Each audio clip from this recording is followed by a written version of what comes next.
Paramashivoham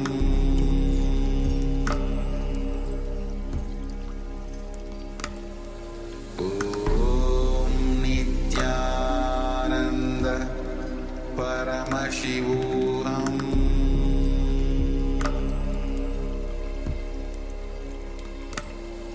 Om Nithyananda Paramashivoham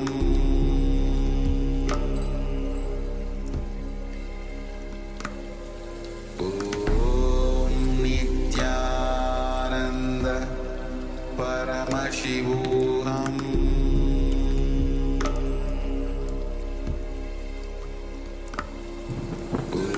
Om Nithyananda Paramashivoham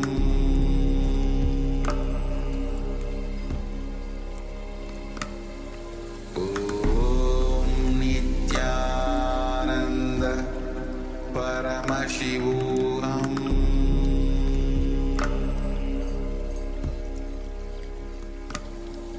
Om Nithyananda Paramashivoham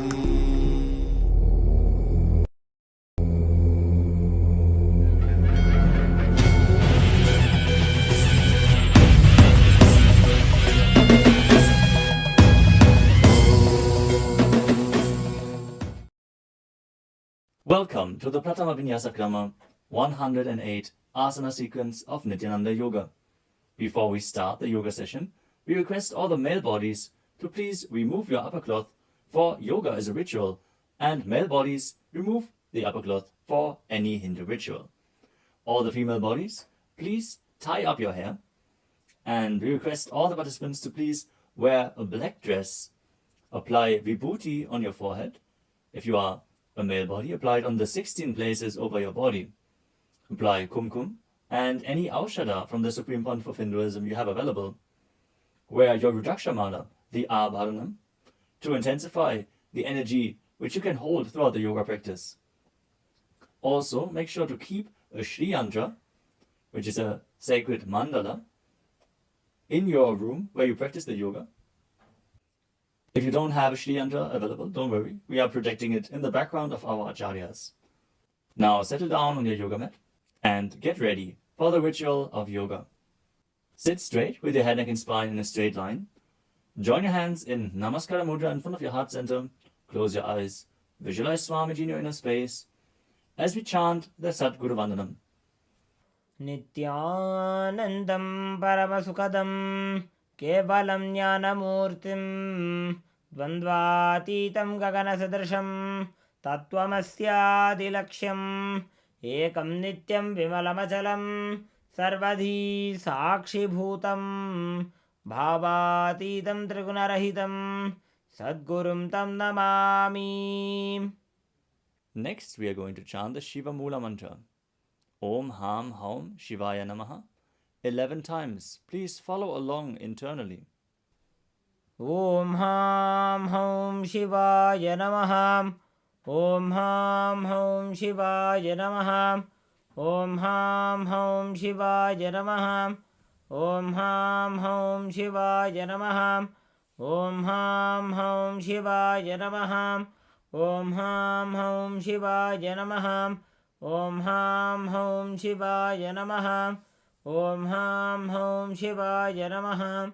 Om Ham Haum Shivaya Namaha. Om Ham Haum Shivaya Namaha. Om Ham Haum Shivaya Namaha. We will be performing the Tadvachamanam, the ritualistic cleansing. Now keep your hand, the right hand, in the shape of a cow's ear in the Gokarana Mudra, as our acharyas are demonstrating. Then take an udani of water, pour it into your right palm. We're going to chant a mantra thrice. Each time, sip the water from the bottom of your palm whenever the word Swadha is chanted. Om Atmatattvam Shodhayami Swadham. Take another udani of water.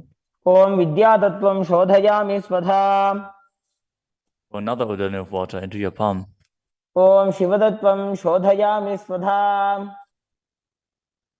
Now wash your right hand with the water from the Panchapatram and wipe your lips twice with the bottom of your thumb as we chant. ॐ हां हृदयाय नमः Now wash your hand again. With the index, middle and ring fingers joined together, touch above the upper lip and below the lower lip. Wash your hand again. With the index fingers and thumbs joined together, touch the right nostril, the left nostril. And with the ring finger and thumb joined together, touch the right eye, left eye, and the right ear and the left ear. Wash your hand again. With the little finger and thumb joined together, touch the navel, the right chest and the left chest. And with all fingertips joined together, touch on top of the head, the right shoulder, left shoulder, and your heart center. Now wash your hand again. As you clasp the right hand over top of the left, place both hands on the right thigh. Set the sankalpa, the conscious resolution, what it is that you want to manifest today in today's Nithyananda Yoga session as we chant the sankalpa mantra. ॐ ममोपात्त समस्त दुरितक्षयद्वारा भगवत् श्री नित्यानंद परमशिव प्रीत्यर्थम श्री नित्यानंदेश्वरी परमशिव शक्ति समेत श्री नित्यानंदेश्वर परमशिव प्रीत्यर्थम च अद्य पूर्वोक्त एवं गुण विशेषेण विशिष्टायाम् अस्यां शुभदितौ पूर्ण आरोग्य युक्त दृढ़गात्र यौगिक शरीर सिद्ध्यर्थम परमशिव शक्ति आविष्करणार्थम नित्यानंद योगाभ्यासं करिष्ये. Now wash your hand once more as we chant. Om अपौपस्पृश्य. Keep your Panchapatram and Udani out of harm's way as we are getting ready to start the yoga. Now sit in a comfortable cross-legged position with your head, neck, and spine in a straight line. Bring the index fingers and thumbs joined together on top of the knees in Bindu Mudra. Engage the three bandhas, the energy locks, which are contracting the perineal region and pulling it in and up. The Uddiyana Bandha, the stomach lock, contracting your stomach muscles and pulling your stomach in and up towards your spine. And the Jalandhara Bandha, the throat lock, tucking your chin to the chest and internally contracting your throat muscles. Together they form Mahamudra Bandha, which is a great secret of the yogic practice and will enhance your yoga practice manifold. Next up is the visualization. Hold the visualization for the right context of each of the asanas. The first visualization is Lord Shiva. You will always be able to see the visualization in the top right corner of the screen. So whenever you don't know how the visualization looks, you can just check the screen. Next up is Samana Kumbhaka. Now fill your stomach with prana as you meditate on a flame in your stomach, kindling the prana and raising up your spine. Chant the japa soham and visualize it rotating around your throat until the nectar oozes out into your body. Let us now perform the first asana, which is Sukhasana. तत्सुखासनमित्युक्तम् अशक्तस्तत्समाचरेत् आसनं विजितं येन जितं तेन जगत्त्रयम्. The next asana is Parvatasana. Now bring your legs into Padmasana with the feet on top of the opposite thighs. Then bring your palms together in Anjali Mudra and raise them up above your head, keeping your elbows straight. Engage all three bandhas, Mahamudra Bandha, as you visualize yourself as Mount Kailash. अथ वक्षे महादेव पर्वतासन मंगलम्. The next asana is Hali Pavasana. Now bring the soles of your feet together in front of your body and hold the left hand by the right behind your back. As you lean forward and place your forehead on the ground behind your heels. Engage all three bandhas as you gaze to the nose and visualize Swamiji in your inner space.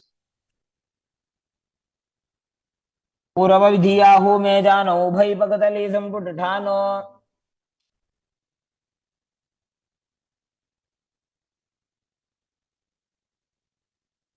The next asana is Nagi Pavasana.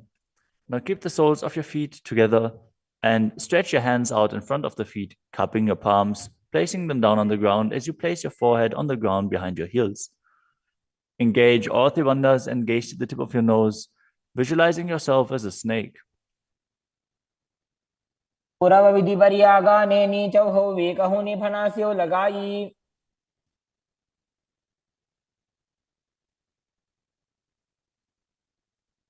Next up is KAILASA. Now hold the big toes with the index and middle fingers in Prana Mudra. Then raise the legs up straight and then cross them into Padmasana, leaning forward and down onto your elbows. Engage all tribandhas as you visualize yourself as a bird. स्थान्यदासनं वक्ष्ये yen Sidho भवेन्नरः. The next asana is Nithyananda. Now place one ankle on top of the opposite knee as you hold onto the opposite elbows.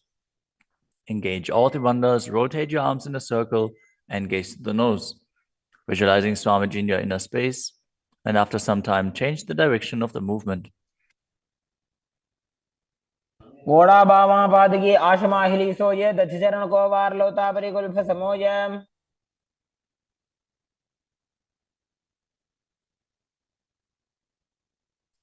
The next asana is Gajasana.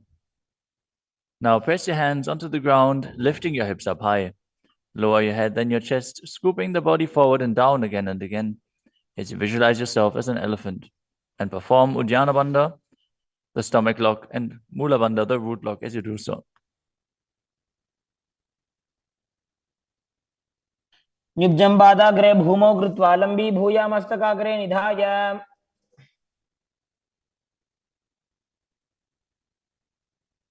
The next asana is Vrikshasana. From the same position, alternate pressing the heel of one foot into the ground while lifting the other heel up. Visualize yourself as a bear as you keep Uddiyana Bandha and Mula Bandha engaged. एकैकं पादमाकुञ्च्य गजासनं कुर्यात् वृक्षासनं भवति. The next asana is Vaishyasana. Now stand tall on the mat with the tips of the on the tips of the big toes, with all other toes raised off the ground. As you keep your head, neck, and spine in a straight line and bring your index, middle, and ring fingers to the heart center in Hridaya Mudra.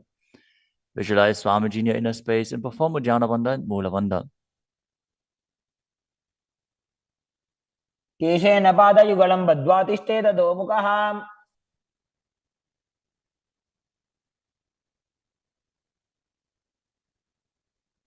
Next up is the Urdhva Janukarana. Stand with your heels touching, toes facing outwards at a 45-degree angle and the knees bent in Adimandi. Now bring both hands to the chest with the elbows parallel to the ground. Then lift one knee up towards the center of your body, followed along with the respective hand as you make circular motions on both sides again and again.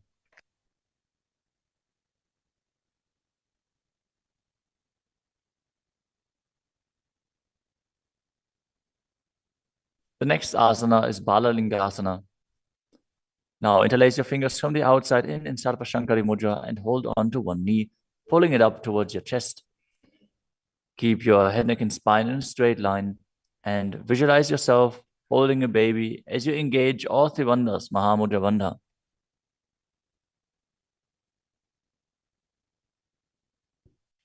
एकं जानूरसि आलिङ्ग्य स्थातव्यं बाललिङ्गनं भवति. You move on to Padapidanasana. Now take the foot and pull it behind towards your buttocks. Hold it with both hands. Be straight. Engage all three bandhas as you visualize Swamiji in your inner space. त्वैकस्मिन् पादतले कराभ्यां वेष्टयेत्तनुम्. The next asana is Natarajasana. Standing on one leg, hold on to one foot and extend it backwards as you lean forward and stretch your arm out in front in Bindu Mudra with the index finger and thumb touching as you visualize yourself dancing as Lord Nataraja and perform the Mula Bandha. उत्तानपादं क्रौञ्चं च मरीचिं वीरभद्रकम्. Now stand on the other leg and repeat Balalingasana on the other side. pulling the knee up towards your chest, and visualize yourself caressing a baby. एकं जानोरस्यालिङ्ग्य स्थातव्यं बाललिङ्गनं भवति. Now repeat Parapidanasana on the other side. Pull the other foot towards your buttocks and visualize Swamiji in your inner space, engaging all three bandhas. स्थित्वैकस्मिन् पादतले कराभ्यां वेष्टयेत्तनुम्.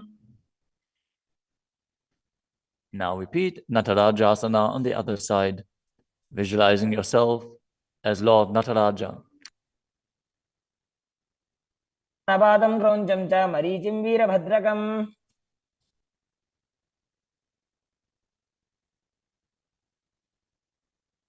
Next up is the Ardha Rechita Karana. From Adimandi position, bring the right foot behind the other with the toes down and the heel up. Keep the left hand at the chest and swing the right arm back and forth, gracefully moving the fingers one by one. Now keep the right hand over top of the nose, uncross your ankles, and repeat the movement on the other side.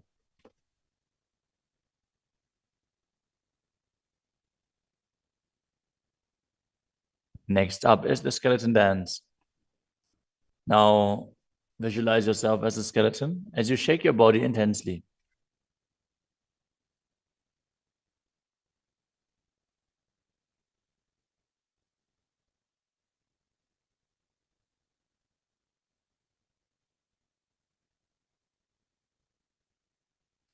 We move on to Katichina Karana.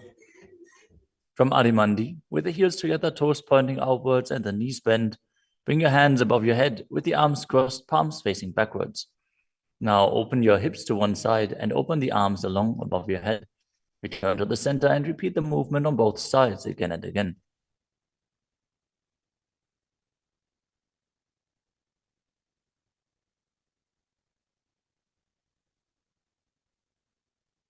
The next asana is Tadasana. Now stand tall on the tips of the big toes as you raise your hands up above your head, beside your ears. Engage all three bandhas. Visualize yourself as a palm tree as you internally chant the new japa Shivoham.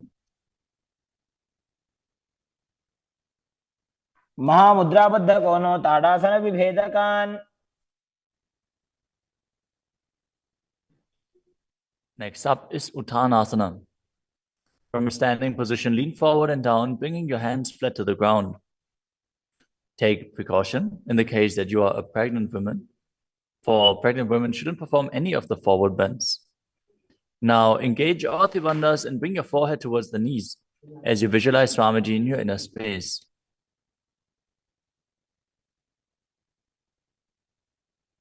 महामुद्राबद्ध कोनो ताड़ासन विभेदकान्.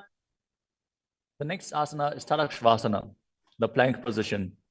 Now lower your body down onto your arms and feet as you tuck your chin to the chest and rotate your head from side to side, contracting your perineal region. Visualize Swamiji in your inner space. Keep breathing in the Samana Kumbhaka, filling your stomach with prana and visualizing a flame rising up your spine.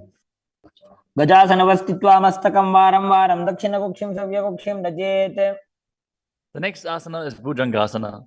Now lower your entire body down onto your stomach as you keep the toes pointing backwards and your hands next to the chest. Now raise your head up using the strength of your lower back. Don't lift your body any higher than your belly button up. And open your mouth wide as you inhale through the hollow of your throat in Bhujangani Mudra. Visualize yourself as a cobra as you perform the Mula Bandha. अंगुष्ठनाभिपर्यन्तम् अधो भूमो विनिन्यसेत्. The next asana is Shashasana. Now push your body up back into plank position and alternate bringing one knee in towards your chest back and forth as you visualize Swamiji in your inner space and calmly breathe through your nose in Sahadra Kumbhaka. जासन संस्थितो जानुद्वयमाकुञ्च्य वारं वारं कर्तव्यं शशासनं भवति. The next asana is Rathasana. From a tall plank position, place one foot in between the two hands as you simultaneously jump one foot back and bring the other one in between the hands. Alternate again and again as you visualize yourself as a chariot. ध्वजासन संस्थितो एकैकं पादं पुरोमार्गेण भ्रामयित्वा कर्तव्यं रथासनं भवति. The next asana is Viravatrasana. Now keep one foot flat on the ground with the toes pointing forwards and the knee bent at a 90-degree angle. Now extend the other leg back, keep the knee straight and the toes pointed outwards. Raise your arms up parallel, pull the stomach in and up and gaze to your third eye, visualizing yourself as Lord Virabhadra as you perform Uddiyana Bandha and Mula Bandha. आशिष्टमतकौण्डिन्यमूर्धकुक्कुटमेव च. Now exchange the position of your feet and repeat Virabhadrasana on the other side. समतकौण्डिन्यमूर्धकुक्कुटमेव च. The next asana is Vrikshasana, the tree posture.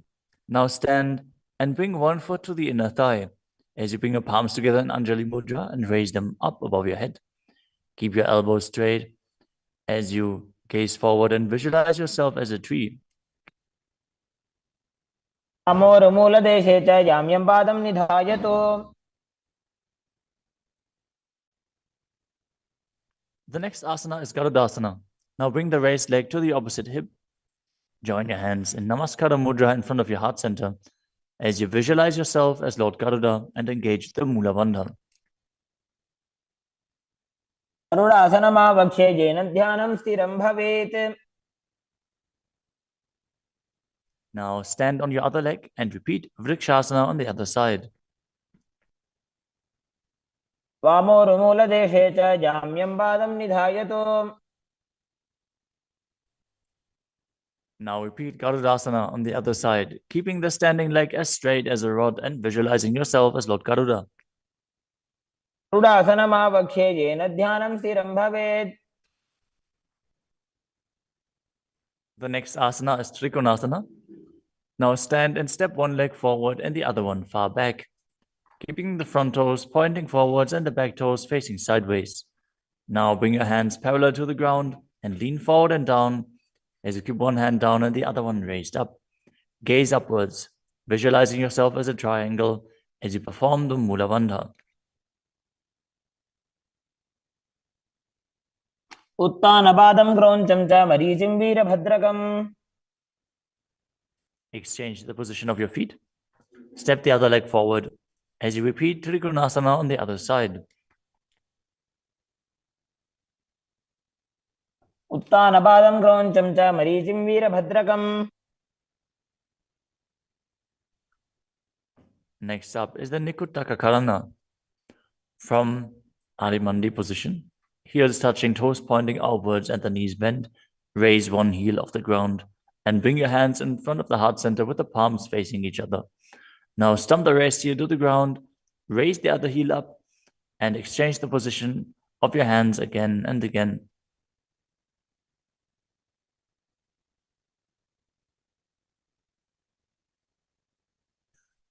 The next asana is Angushtasana. Now lower your body down onto the tips of your toes, placing the perineum on the back of your heels. Raise your knees off the ground and keep them together as you join your palms in front of your heart center in Namaskara Mudra. Visualize Swamiji in your inner space as you breathe in Brahmari Kumbhaka, buzzing like a bee on the inhalation and exhalation as you perform the Mula Bandha and internally chant the new japa Sadashivoham. अबन्धासनमित्याहुः गोरक्षासनमेव च. The next asana is Saurasana. From the tips of the toes, extend one leg straight out with the heel down and the toes up. Keep your fingers down on the ground by the sides with the palms facing forward in Vara Mudra. Visualize Swamiji in your inner space as you perform the Mula Bandha. प्रसार्य एकं पादतलं संस्थाप्य त्वेकपादकम्. The next asana is Vidunanasana. Now, from Saurasana, lean forward and hold on to the big toe in Prana Mudra. As you hold the back heel with the other hand, balance. Visualize Swamiji in your inner space and perform the Mula Bandha. गुल्फस्थितो पादमेकं प्रसार्य तत्पादाग्रं संस्पृश्य तत्करेण. Now exchange the position of your feet. Stretch the other leg forward as you repeat Saurasana on the other side. सार्यैकं पादतलं संस्थाप्य त्वेकपादकम्. Now again, lean forward and down, holding on to the front foot and the back heel. Repeating Vidunarasana on the other side. स्थितो पादमेकं प्रसार्य तत्पादकं संस्पृशेत् तत्करेण. The next asana is Brahmajarankushasana. As you keep the toes on the ground and the perineum placed on top of the heels, which are raised off the ground, keep a gap between your legs and place the back of your hands on top of the respective knees. Contract the perineal region and tuck your chin to the chest as you gaze in between the two hands in Shambhavi Mudra, with eyes opened wide, unblinking, actually gazing within. As you visualize Swamiji within and perform the Jalandhara Bandha and Mula Bandha. द्वौ भणापाणि होय वैसे एड़ी mail रघुदानि वैसे. The next asana is Kapilasana. Now drop your knees to the ground with the toes tucked behind, sitting your perineum on the heels.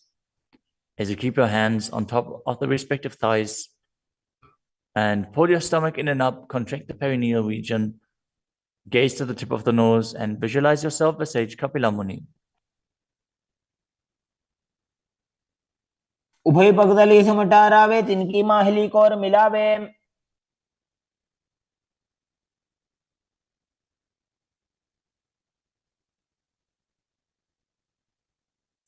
The next asana is Bhadragodakasana.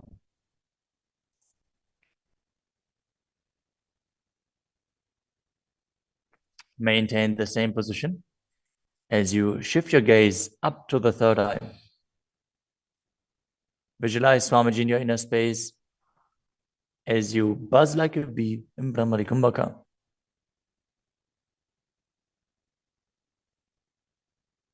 दो पगदली संपुट करे कोरवाली भूपरि धरे.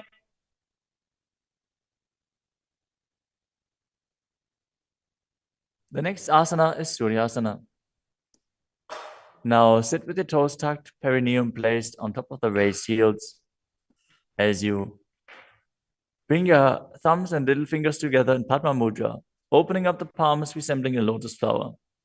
Now raise your hands up above your head as you gaze up in between the gap between the palms, visualizing yourself as Lord Surya.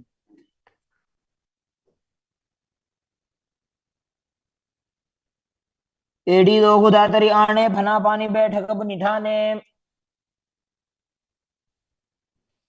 The next asana is Mandukasana. Now sit with the toes flat, perineum on the heels. As you keep your hands on top of the knees, lift the tongue up against the roof of your mouth. As you catch the nectar of immortality dripping from the Sahasrara chakra with your frog tongue. As you visualize yourself as a frog in Manduki Mudra. Gaze to your third eye, breathe calmly through your nose in Sahaja Kumbhaka as you perform the Mula Bandha. पादतलो पृष्ठदेशे अंगुष्ठे द्वे च संस्पृशेत्.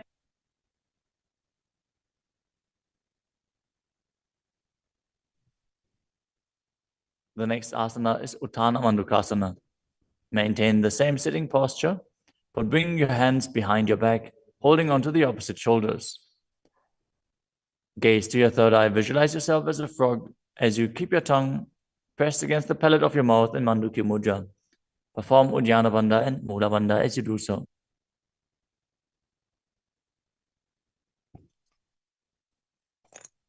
मंडूकासन मध्यस्थं कुर्पराभ्यां धृतं शिरः.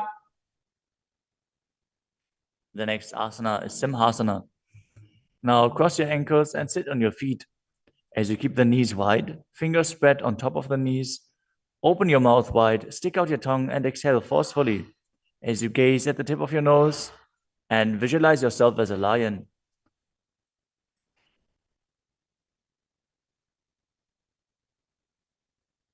दक्षिणं सव्यगुल्फेन दक्षिणेन तदेतरम्. The next asana is Bhadrasana. Now sit with your heels under the perineum, the knees opened wide. Then Cross your hands behind your back and hold onto the big toes in Prana Mudra. As you gaze to the tip of your nose, visualize Swamiji in your inner space and return to buzzing like a bee in Brahmari Kumbhaka. गुल्फौ च वृषणस्याधो व्युत्क्रमेण समाहितः. The next asana is Kakapusandi asana. Now squat and keep the feet flat on the ground as you keep your knees open wide and bring your arms in and around the raised knees. Interlace your fingers behind your back if you can. As you visualize yourself as a crow and gaze to the tip of your nose as you engage the Mula Bandha.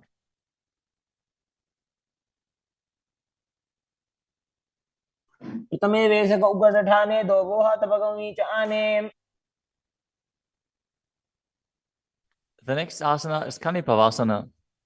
Now keep the palms on the floor, shoulder width apart. Bring your knees onto the back of your arms towards your armpits. Lean forward, raise your feet off the ground as you visualize Swamiji in your inner space and balance on your arms. को गुण आशी दुष्यता होई तो आछी होई. The next asana is Kapali asana. Now place your hands on the ground, shoulder width apart. Bring the top of your head onto the ground. Please take precautions if you have any neck injuries or high blood pressure. Any of the inverted postures. Now bring your knees onto the elbows, your hips over the shoulders, and straighten your legs up as you gaze to the nose and visualize Swamiji in your inner space. Isha धरती टेकी पग दो वो मिलीवा ऊंचा करे.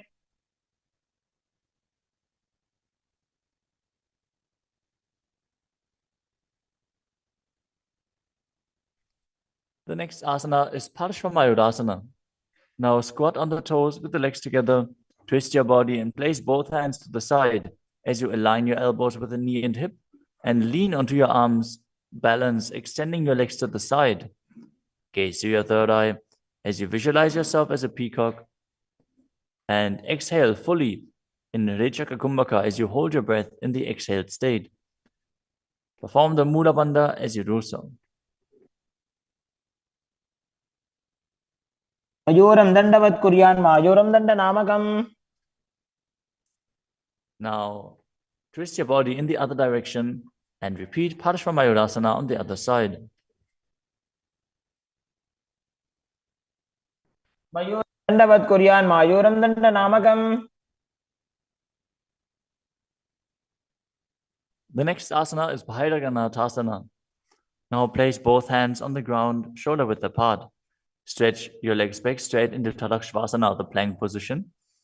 As you step one foot outside the respective shoulder and bring it in between the two hands. Gaze to your third eye. Visualize yourself as Lord Kala Vaidava. As you breathe in your Rechaka Kumbhaka and perform the Mula Bandha. आसन की गुण पीती जागी. Now step the front foot back and step the other foot outside the shoulder in between the hands.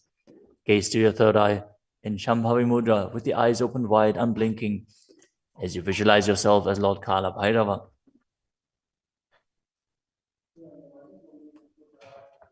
आसन को गुण पीती जाई. The next asana is Unmukha Pitasana. From Tadakshvasana, the plank position, bring your forearms down on the ground as you walk your feet forward, raising your hips. Lift your chest and head up and gaze to your third eye, visualizing Swamiji in your inner space.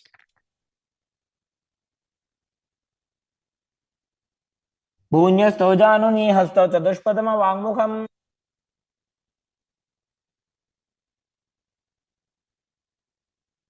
The next asana is Vashishthasana. From Tadakshvasana, rotate your body onto one hand and raise the opposite hand up. Keep the balancing hand directly beneath your shoulder as you raise your hips and gaze up towards the sky, visualizing yourself as Sage Vashishta as you perform the Mula Bandha. ऊर्ध्व कुक्कुट Vasishtha मरीचिहल मत्स्यकम्. Now twist your body in the other direction. Balance on the other hand as you repeat Vasishthasana.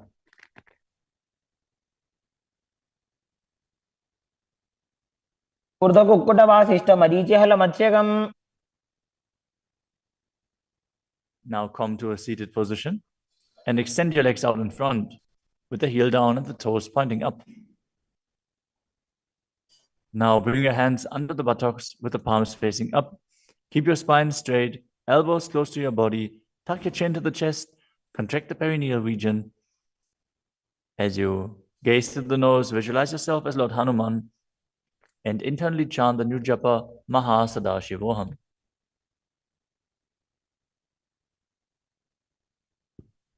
दो Booker की उभय हथेली कोरवार ली मैले भेली.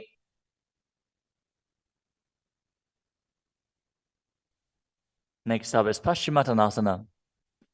Now visualize Swamiji in your inner space as you lean forward and down, holding onto the big toes in Prana Mudra.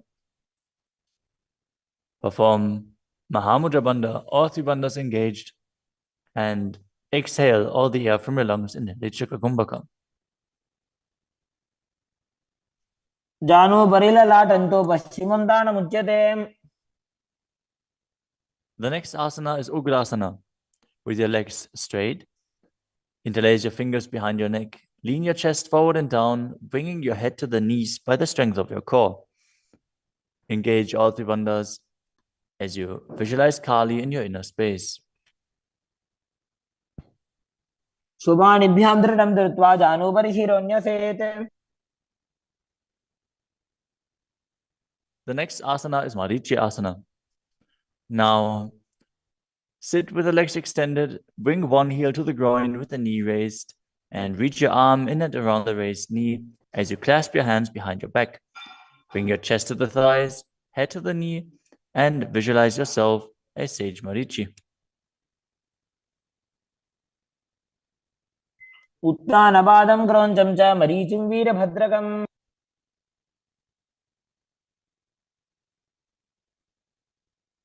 Now drop the knee down to the ground and lean forward, holding onto the front foot with both hands. As you exhale all the air from your lungs, gaze to the nose, visualize Swamiji, and perform Mahamudra Bandha in Mahamudrasana. मुद्रां प्रवक्ष्यामि तन्त्रेऽस्मिन् मम वल्लभे. Now extend the other leg out. Bring the other heel towards the perineum with the knee raised. As you lean forward and interlace your fingers behind your back in Marichi Asana on the other side. उत्तानपादं क्रौञ्चं च मरीचिं वीरभद्रकम्. Now drop the knee down, lean forward, hold onto the foot, engage all three bandhas, repeating Mahamudrasana on the other side. महामुद्रां प्रवक्ष्यामि तन्त्रेऽस्मिन् मम वल्लभे. The next asana is Bhadrasana 2.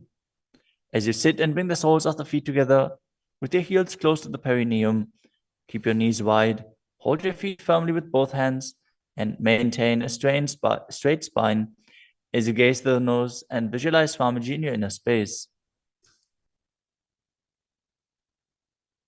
उल्भौ तु वृषणस्यादः सीवन्त्याः पार्श्वयोः क्षिपेत्.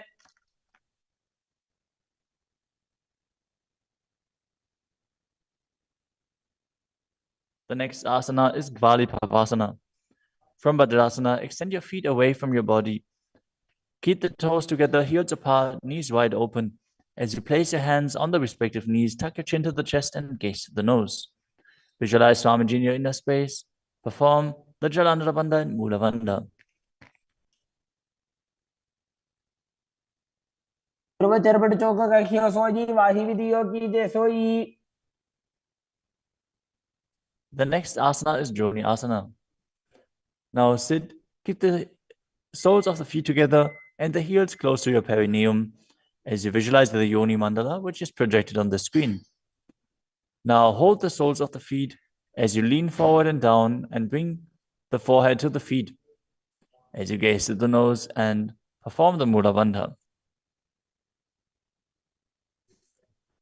दोवु पकतली संपुट करे एड़ी मेड़ के ढिंग धरे।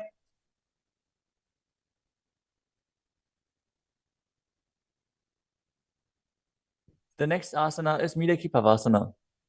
As you sit and keep the heels together, toes apart and the knees wide, lean forward and down and extend your hands out to the side. Keep the palms facing down on the ground to the sides as you bring your forehead to the ground behind your heels. Gaze to your nose, visualize Swamiji and perform the Mula Bandha. पूर्व विधि परिपकथली संपुट शोल एड़ी मिली राशे। Next up is Siddha Samadhi Asana. Now sit and keep the toes together, heels apart. As you bring your arms below the shins, extend them out to the sides and keep the palms facing up. Bring your forehead to the ground above your feet as you bring your toes near your throat if you can. Gaze to the tip of your nose, visualize Lord Surya in your inner space and perform the Mula Bandha. दोवु पकतली संपुट करे शोले मेड़ आगा में धरे। Next up is Chinaki Pavasana. Now sit and keep the heels together, toes apart, as you hold the feet and open them up like a book, bringing the backs of your hands onto the ground and the elbows pressing down on the thighs. Gaze at the nose and visualize Swamiji in your inner space. दो पगांगी एड़ी धरती मगिवा मेड़ लगावे। The next asana is Chatapata Chukasana. Sit and bring the soles of the feet together with the heels at your perineum. Open the knees and place your hands on top of the knees as you gently press them down. Pull your stomach in and up, gaze to your third eye as you visualize Swamiji in your inner space. दोवु पकतली संपुट धारे आगा नेक रजार पसारे।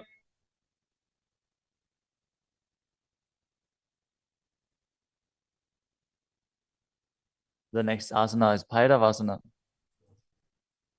Now sit and bring the soles of the feet together with your knees open wide. Lift the heels up and bring the toes down onto the ground. As you keep your knees on the ground, pull your stomach in and up and place your hands on the knees in Bindu Mudra. Gaze to your third eye as you visualize yourself as Lord Kala Bhairava. उल्भव संपेड्य जान्योन्यं विक्रमेणोत्थितं शनैः।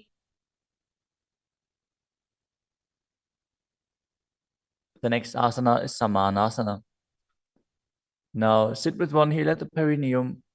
Lift and hold the other foot, pulling the sole of the foot to your chest. Gaze to your third eye as you perform the Mula Bandha and visualize Swamiji in your inner space. समान आसनमावक्षे सिद्धमन्त्रादि साधनात्।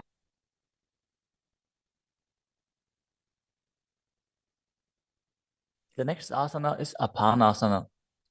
As you sit, place one leg on top of the respective shoulder and raise the other foot upwards and straight. Keep the hands on the ground to the sides as you gaze to your third eye and visualize Swamiji in your inner space. परं पादमेकं च स्कन्धे चारोपि यत्नतः। Now repeat Samanasana on the other side. Bring the other heel towards your perineum and pull the opposite foot towards your chest. समान आसनमावक्षे सिद्धमन्त्रादि साधनात्। Now repeat Apanasana on the other side. Bring the other leg over top of the respective shoulder, extending the opposite leg forward and up.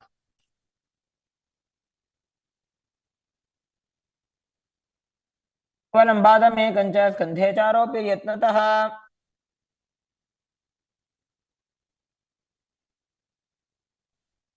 Next up is Gomukhasana. Now sit and cross one leg over the other, aligning the knees at the center of your body with the feet by the opposite hips. Place both hands on top of the stacked knees as you gaze to the nose, visualize the face of a cow, and perform the Mula Bandha. Start breathing in Siddhkari Kumbhaka, pressing your tongue against the palate of your mouth without touching the teeth and hissing through your teeth while inhaling. Internally chant the new japa Om Nithyanandoham. सव्ये दक्षिणगुल्फं तु पृष्ठपार्श्वे नियोजयेत्। The next asana is Anasuyasana. Now, maintain the same posture. Hold on to the big toes of the feet in Prana Mudra as you gaze to the tip of your nose and visualize yourself as Rishika Anasuya. Engage Uddiyana Bandha and Mula Bandha. दक्षिण कोडो नीचे उठाने वावोता के ऊपर आने Maintain the same position. Interlace your fingers behind your back and lean forward and down as you bring your chin over the knees, the nose towards the ground, and visualize yourself as Rishika Anasuya in Anasuyasana 2. जीमणा गोदा की संधि उपरिड़ा वागोड़ा की संधि. The next asana is Garudasana 2.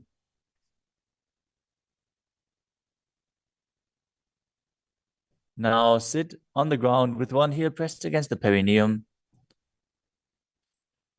As you keep the opposite foot flat on the ground with the knee raised to your chest. Keep the hands on the respective knee. As you visualize yourself as Lord Garuda, gaze to the nose and perform the Mula Bandha. Davo Bagamodi Edi Mahilo Gulpa Mula Dwarani Chaide.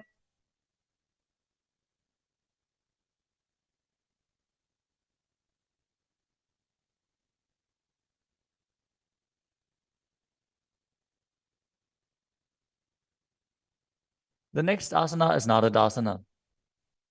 Now, sit and place your perineum on top of one heel as you interlace your fingers behind your neck and twist your elbows outside of the raised knee.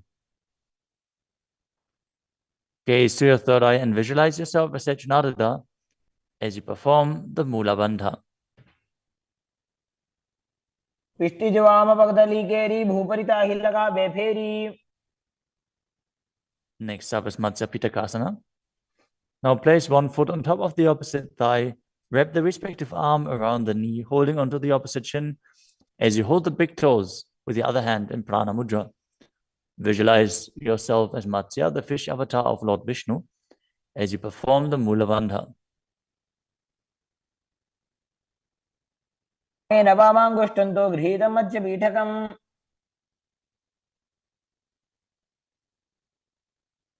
Now slide your knees over top with the other knee on top, repeating the Gomukhasana position on the other side.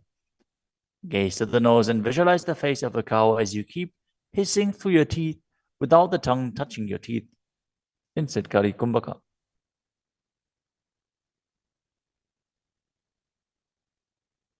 सव्ये दक्षिणगुल्फं तु पृष्ठपार्श्वे नियोजयेत्.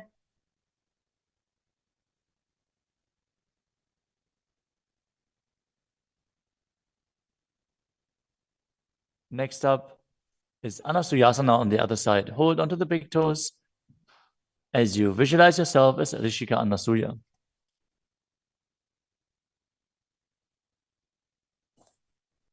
दक्षिण कोडो नीचे उठाने वावोता के ऊपर आने.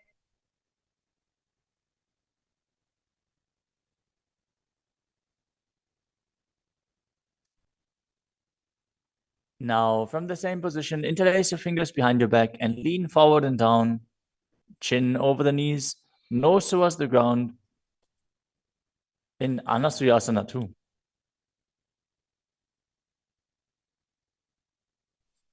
जीमणा गोदा की संधि उपरिड़ा वागोड़ा की संधि.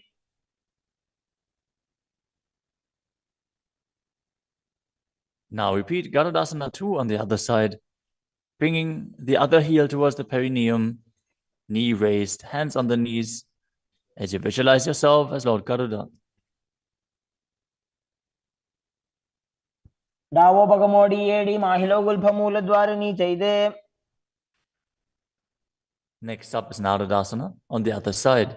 Raise the perineum onto the heel, interlace your fingers behind your neck, and twist your elbows outside of the raised knee, visualizing yourself as Sage Narada.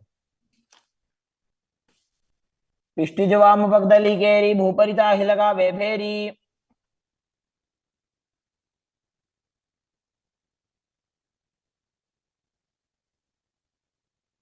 Next up is Matsya Pitakasana on the other side.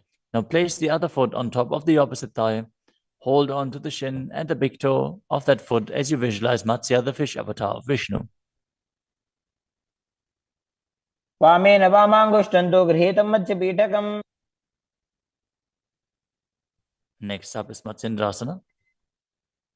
Now place one foot on top of the opposite thighs as you place the opposite foot on the ground, flat.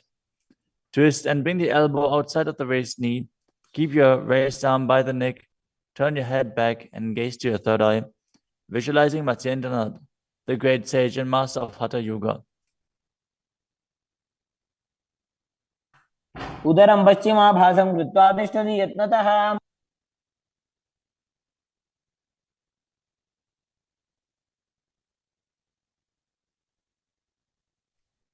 The next asana is Kubhasana. From Matsyendrasana, twist and bring your elbow outside of the raised knee as you extend your hand down to the foot, keeping the opposite hand at the respective ear. Twist your body back. Gaze back and up towards your third eye, visualizing yourself as a camel. आसन को गुण झोल हो जाए. Next up is Matsyendrasana 2. Keeping the hand extended down towards the foot, place your hand behind your body onto the ground as you gaze up to your third eye and visualize Matsyendranath. मत्स्येन्द्रपीठं जठर प्रदीप्तिं Prachanda रुक्मण्डलखण्डनास्त्रम्. Now repeat Matsyendrasana on the other side. Extend the other leg out. Bring the opposite foot onto the thigh as you twist your elbow outside of the raised knee and gaze back.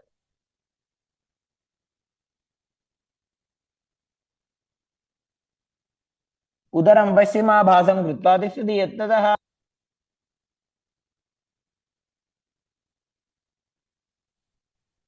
The next asana is Kubhasana on the other side. Now hold on to the front big toe and Prana Mudra as you keep the other hand towards the respective ear, gazing back and up towards your third eye and visualizing yourself as a camel. आसन को गुण झोल हो जाए. The hand to the ground behind you. Twist your body even further as you visualize Matsyendranath in Matsyendrasana 2.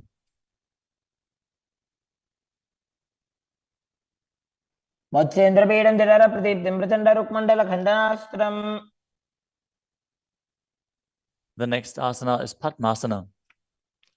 Now place your feet on top of the opposite thighs as you keep your palms flat on the respective knees. Engage all three bandhas, Mahamudra Bandha, as you gaze at the tip of your nose. Visualize yourself as Lord Shiva. Breathe in Sitali Kumbhaka, now pressing your tongue against the back of the teeth, hissing while inhaling as you internally chant the new japa Om Nithyananda Mahasadaशिवोहम. आसनं द्विविधं प्रोक्तं पद्मवज्रासनं तथा. The next asana is Padmasana 2. As you sit in Padmasana, cross your hands in front of your body and hold onto the big toes in Prana Mudra. Gaze to the nose, visualize yourself as Goddess Parvati, the consort of Shiva, as you perform the Mula Bandha. अनुचरणं कृत्वा ऊरू संस्थो यत्नतः. The next asana is Kukutasana. Now sitting in Padmasana, place your hands on the ground between the two thighs as you lift your body up off the ground. Visualize yourself as a rooster as you breathe calmly in Sahajra Kumbhaka and perform the Mula Bandha. पद्मासनं सुसंस्थाप्य नान्बोरोरन्तरे करो.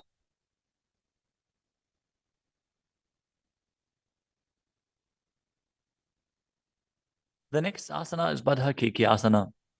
From Padmasana, raise up onto the knees as you bring your hands flat on the ground with the fingers pointing backwards. Keep the elbows together, press them against the navel, and then lean forward. Find balance and extend your knees up off the ground, visualize Swamiji in your inner space as you perform the Mula Bandha.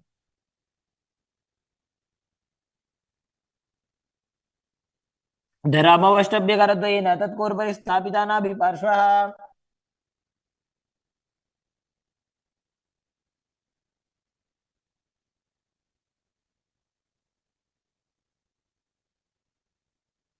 The next asana is Mayurasana. While on your knees, place your palms on the ground with the fingers pointing backwards.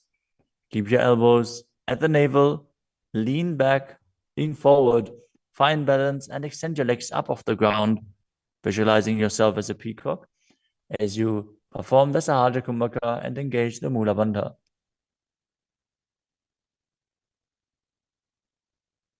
अथ वक्षे Mahadev मयूरासनमुत्तमम्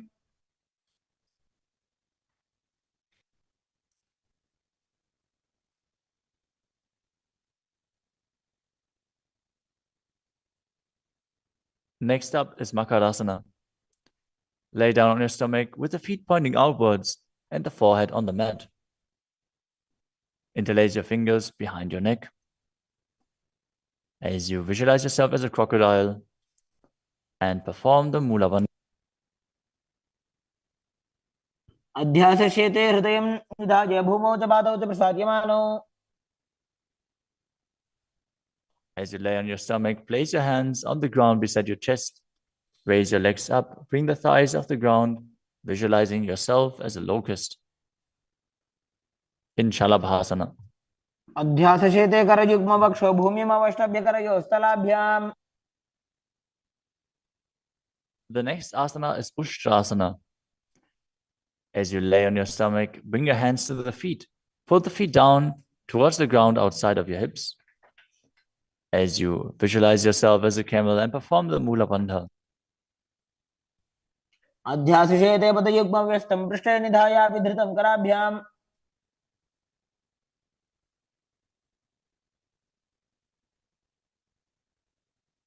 The next asana is Dhanurasana. From Ushtrasana, tighten the grip on your feet and kick the legs back and up as you lean forward and lift your chest off the ground.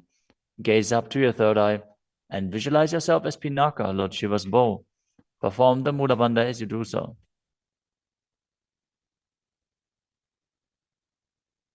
त्रिसार्यपादौ भुविदण्डरूपौ करौ च पृष्ठे धृतपादयुग्मम् The next asana is Bhagasana. Now come to a kneeling position with your feet flat on the ground, sitting in between the two heels. Place your hands on top of the knees. Visualize Swamiji in your inner space. Breathe calmly through your nose in Sahaja Kumbhaka. As you gaze to your third eye, contract the perineal region in Mula Bandha and internally chant Om Nithyananda Paramashivoham.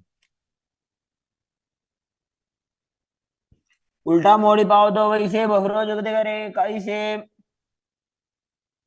The next asana is Gohi Asana. From the kneeling position, place your elbows on the ground, shoulder width apart. As you interlace your fingers, bring your head towards the ground and hold it with your hands. Now raise your hips up. Walk your feet forward until your hips align with your shoulders. And then raise your legs up off the ground and pull the knees close to your chest. Try to touch your chin with the knees as you roll your body up in the inverted posture. Gaze to the nose and visualize Swamiji in your inner space. दो हाथ की कहुनी जोई पुनिह कलाजी जाने दोई Now, from Gohi Asana, extend your legs up straight into Shirshasana. Gaze to the nose and visualize Swamiji in your inner space as you perform the Mula Bandha. विपरीतं मण्डलं च द्विधैव विदितं हिनः Gently lower your body down and come to a seated posture. Now sit with your hands behind your calves and stretch your legs up. Bring your forehead to the knees as you come to a vertical position with your legs. Visualize Swamiji in your inner space and perform the Bhastika Kumbhaka, rapidly exhaling from your diaphragm pushing the air out without inhaling, like the bellows of a blacksmith. We're going to perform Vastika Kumbhaka for the next few asanas, so keep your core engaged and rapidly breathe through your nose. दो हाथ पग बाहर आने, घोड़ा तरे काकसी इठाने. The next asana is Parighasana. Now sit and extend your legs out and up at a 45-degree angle. Bring your hands behind. Hold the opposite shoulders as you keep the chest upright, legs straight, toes pointed. Gaze to your third eye as you visualize yourself as a mace.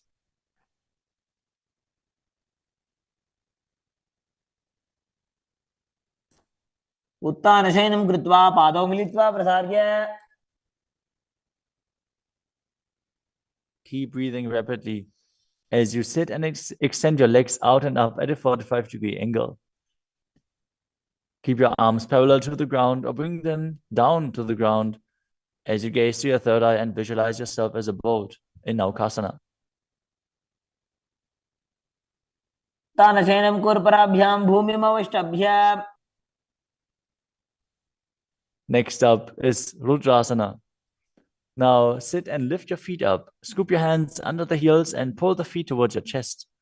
Keep your spine upright, gaze to the nose as you visualize yourself as Lord Rudra.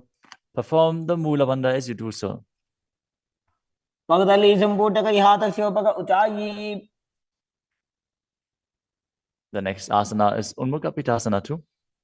Now lay down on your back with the feet flat on the ground, the knees raised up. Bring your palms down to the ground with the fingers just touching the back of your heels. Lift your hips up high. Press the feet into the ground as you tuck your chin to the chest, gaze to the nose, and visualize Swamiji in your inner space. ऊर्ध्वे च जानुनी कृत्वा शवित्वोर्ध्वमुखं तथा उत्थाप्य हस्तौ तिष्ठेतु पीठ उन्मुख नामके. Now lower your body down flat onto the ground. Keep the palms facing up next to your hips.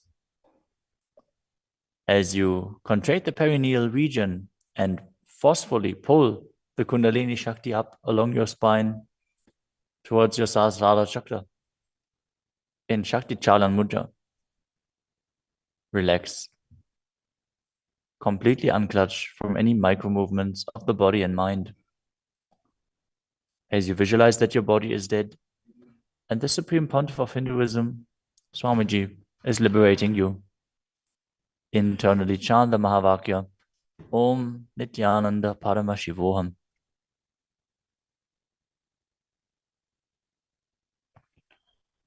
उत्तानं शववद्भूमौ शयनं तोषवासनं शवासनं श्रान्तिहरं चित्तविश्रान्तिकारकम्.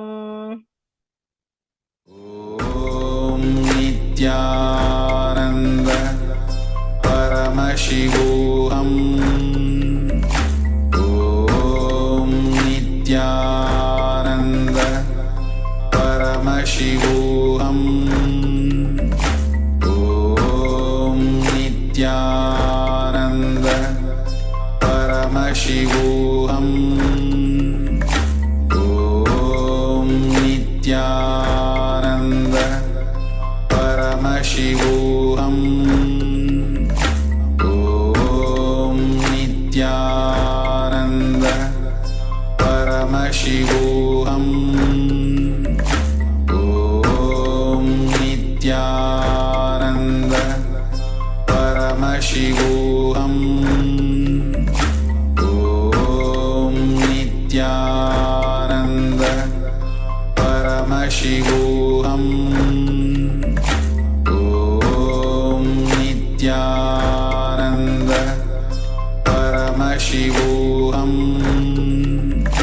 ॐ नित्यानन्द परमशिवोऽहम् ॐ नित्यानन्द परमशिवोऽहम्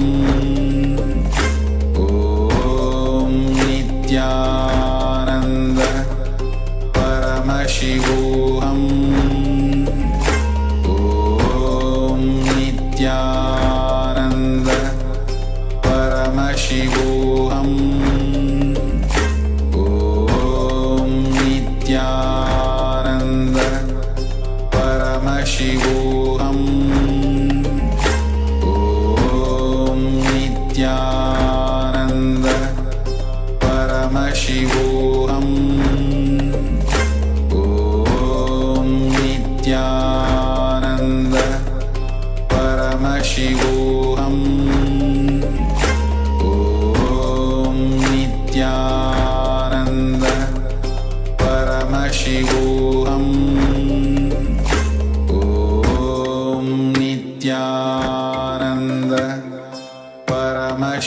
ॐ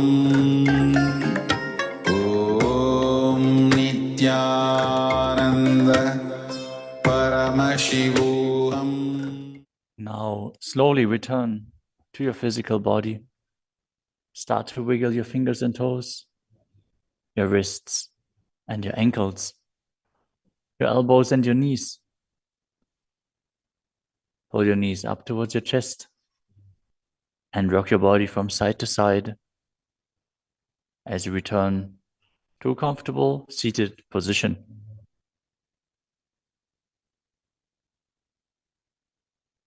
Congratulations! You completed the first 108 asanas of the sequence, which are the Pratama Vinyasa Krama. We are now going to continue the sequence with the next asana, which is Yathasana.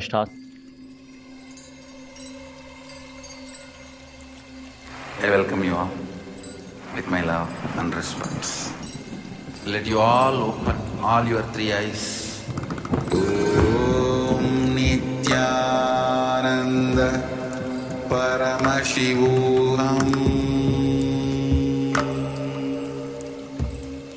Just looking through the sharing. So, yes, we went through the image itself. So, image of a mountain with forests and bright white sky.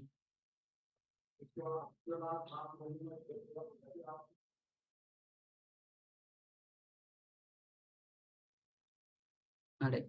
So thank you all for sharing your revelations. And with this second round, we'll be moving on to the today's theme itself, which is going to be on the Jan Sutras, experience the space of victory, Arihanta.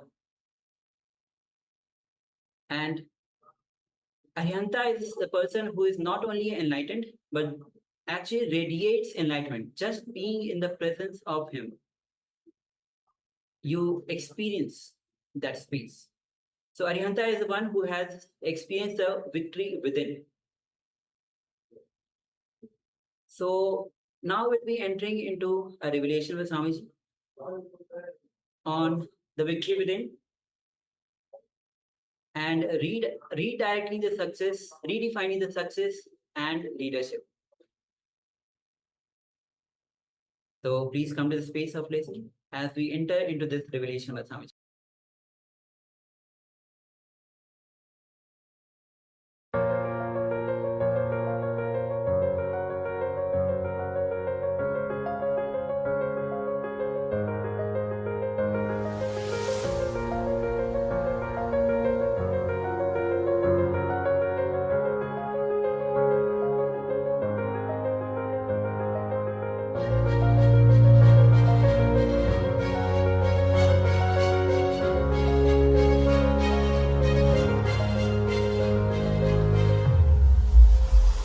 First few words about this leader consciousness. What do we mean by the word leader consciousness? See, we all work to achieve the status of the leader, but we forget something called state of the leader. Status of the leader is related to society. If there are so many people under you, you became leader. Status is not something related to you. State is something related to you. Status comes from the society. State comes from within.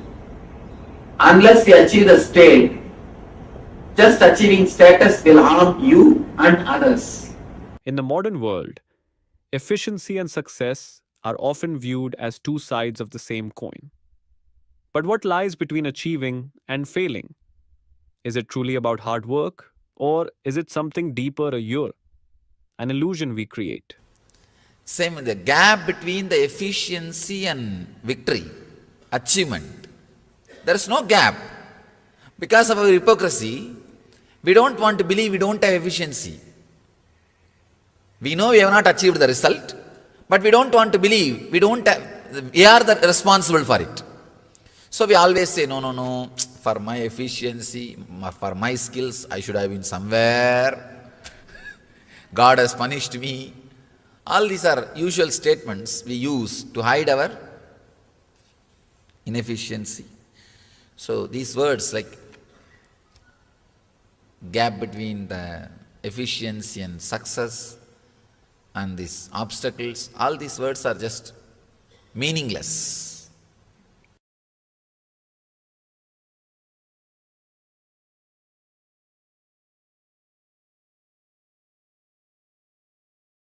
I have one more story.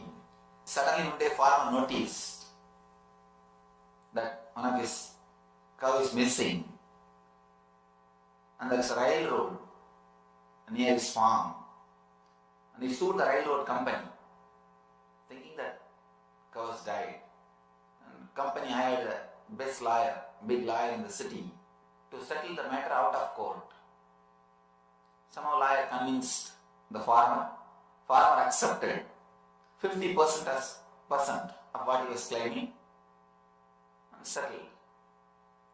After the settlement, after farmer signed the release form and took the check, lawyer felt really happy and he was not able to keep quiet.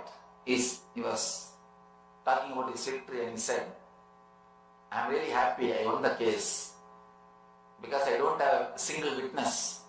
I can't stand in the court. I am happy that we are settled out of court. Farmer said, yes, I am also happy. I was also worried yesterday how to take only half of the amount. But today morning cow came back to the home. So I agreed. Be very clear. Neither the farmer knows nor the lawyer knows what is going on. He is trying to cheat the other person. The other person is trying to cheat this person. Lawyer is thinking he is cheating the farmer. The farmer is thinking the other way.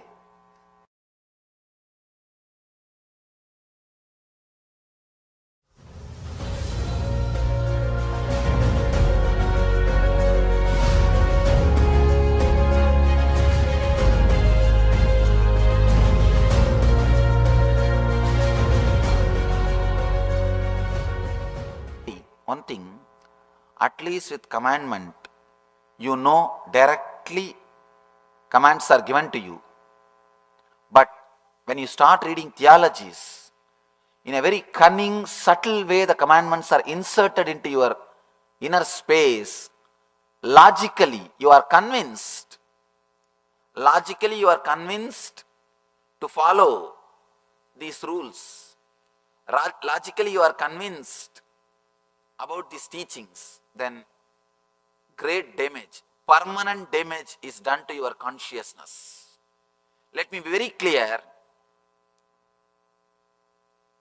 Unless it becomes your experience, any teaching, it does only damage to your inner space. It does great damage to your consciousness. It is better to escape from teachings than having them without the experience. I have one more story.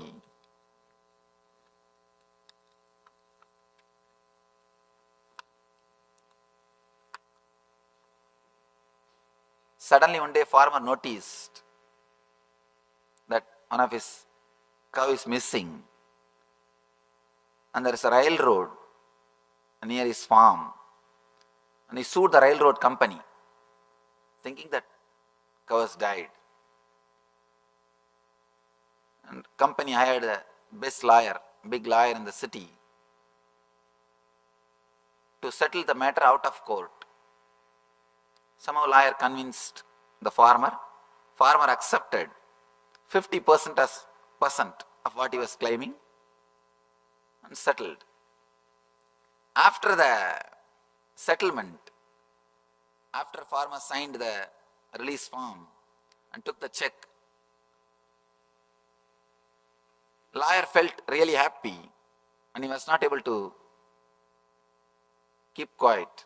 He was talking about his victory and he said, I am really happy I won the case because I don't have a single witness.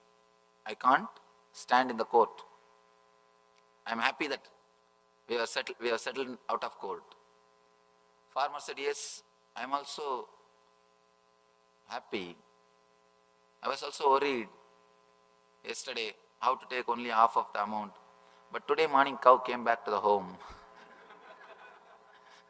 So I agreed. Be very clear. Neither the farmer knows nor the lawyer knows what is going on. He is trying to cheat the other person is trying to cheat this person.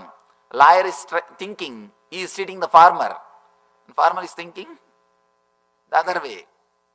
The teachings also, the person who teaches, he is thinking, people are all listening, he is talking for them. People are sitting, they are thinking, anyhow he is talking, what to do? I have to sit, I have come. It becomes a sort of a routine. It becomes sort of routine. And anyhow, we are not going to do anything. He is going to speak, let's have some good time. Please be very clear. Neither teacher knows what he is saying, nor the student understands what he is hearing. All teachings, it adds only more and more words, more and more trouble. That's the reason here, Shiva is not here to convince you. He is here to give the experience. Understand, if I say Mahavir is the ultimate management guru, not only for the inner world, even for the outer world, he never speaks about how to create or manage the wealth. All he does, he creates a beautiful inner space in which you can accommodate many things. He is not talking about Karma Yoga. If he talks about Karma Yoga, you can use those words and make him as a management guru. The other day I was reading an article in Wall Street Journal. The Gita is taking a big shape. Gita is getting an important place in many corporate companies of US. They are using for management. Mahavir is not talking anything about Karma Yoga. You can easily use teachings related to Karma Yoga for management. He is not talking anything. He simply does something in your consciousness. You become a leader. He is not telling that you should become a leader. He just makes you a leader. He creates a beautiful inner space. One important thing you should understand. When your inner space is expanded, when you are living with inner richness, outer richness follows you.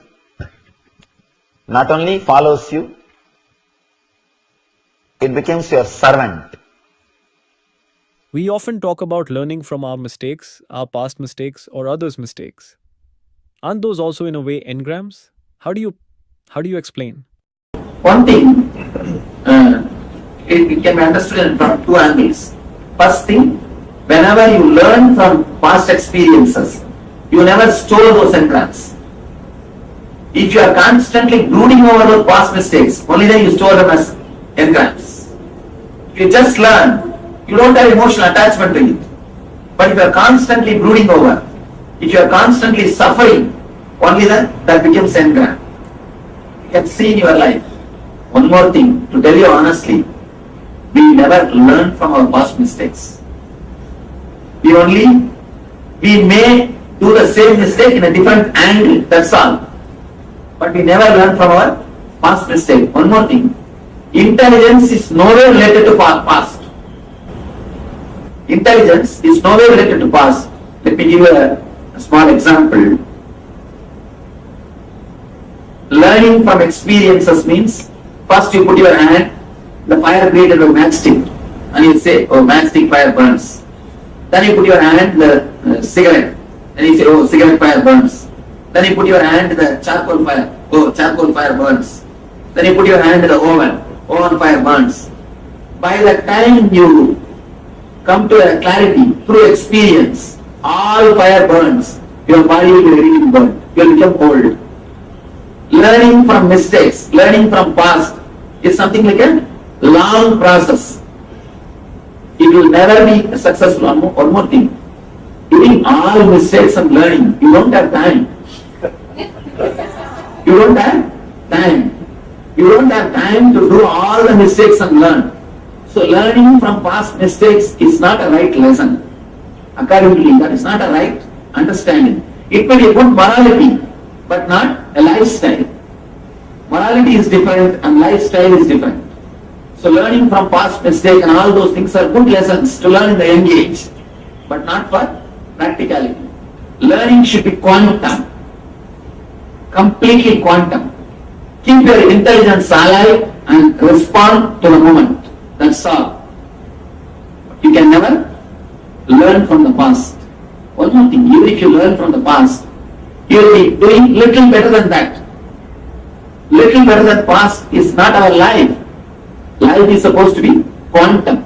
Updating is not going to work. Only quantum leap is going to work in future. Updating is the old word. I don't think updating is the right word for the future. For future, quantum jump.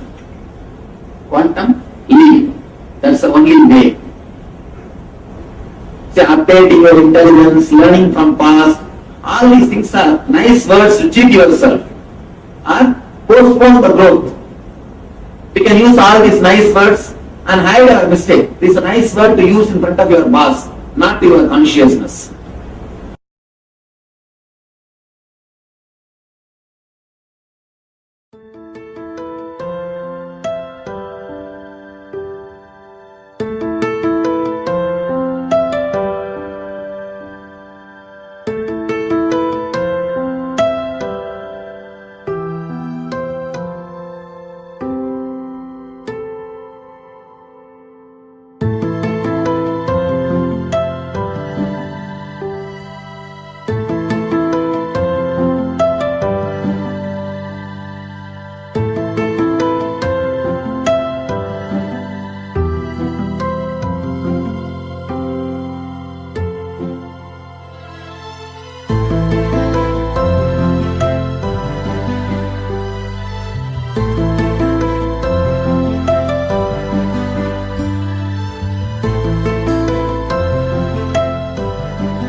Wherever there is Krishna, the master of all mystics, and wherever there is Arjuna, the supreme archer, there will also certainly be opulence, victory, extraordinary power, and morality. Wherever the name of Krishna, the divine energy of Krishna is present, and wherever Arjuna dwells, there will also be victory, prosperity, wealth, and morality. All the divine positive energy will shower there. He concludes with this beautiful blessing, this beautiful shloka. I prayed and you have all the answers to each specific prayer, yet I fear I am missing something still. If I can't find a way to make the quantum leap now, the easiest way I have ever heard of, does that mean it won't happen? Can you give me the maturity I need? Now I am giving, take it. Now just now I told you already that you are the right person. So forget about wanting to do something, wanting to live in somewhere, wanting to do anything at all. Now unclench, that's all. Yes. So just now unclutch, that's all. And Swami says that unclutch in the learning is the old method. Quantum leap, quantum jump is for the transformation. And any learning from the past is actually, it takes a long process because we don't enough, first of all, we don't have enough time to experiment ourselves and learn from the mistakes that we did. Having the quantum jump, that is only going to work. And so says Mahavira is the ultimate management guru because he just makes you a leader. He creates the inner space for you and makes you a leader. So as we are going through today, Arihanta and Mahavira is the one of the greatest Arihanta happened on the planet Earth to create the space of leadership, the space of victory, who has conquered the enemies within.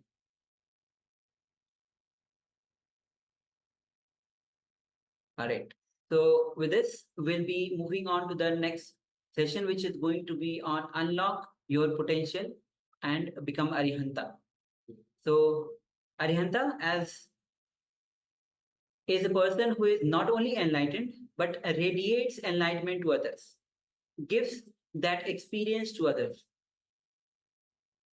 And through Arihanta, when you are in the presence of Arihanta, you cannot ignore him. His presence is felt to you. So being in the presence, you can unlock your potential being in the presence and by becoming Arihanta. So let's enter into this revelation with Swamiji. And so please come to the space of listening. And let's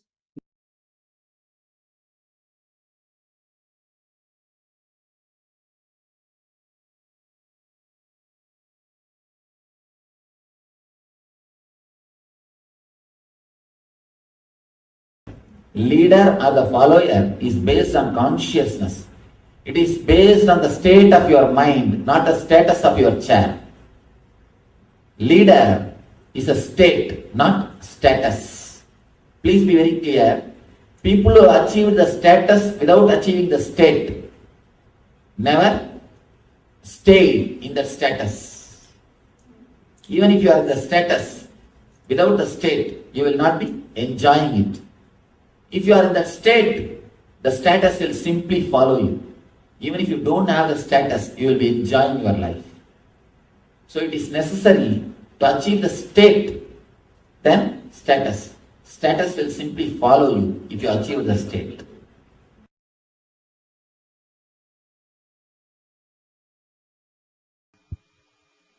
Understand, if I say Mahavir is the ultimate management guru, not only for the inner world, even for the outer world. He never speaks about how to create or manage the wealth. All he does, he creates a beautiful inner space in which you can accommodate many things. He is not talking about Karma Yoga. If he talks about Karma Yoga, you can use those words and make him as a management guru. He simply does something in your consciousness, you become a leader. He is not telling that you should become a leader. He just makes you a leader. He creates a beautiful inner space. One important thing you should understand. When your inner space is expanded, when you are living with inner richness, outer richness follows you. Not only follows you, it becomes your servant.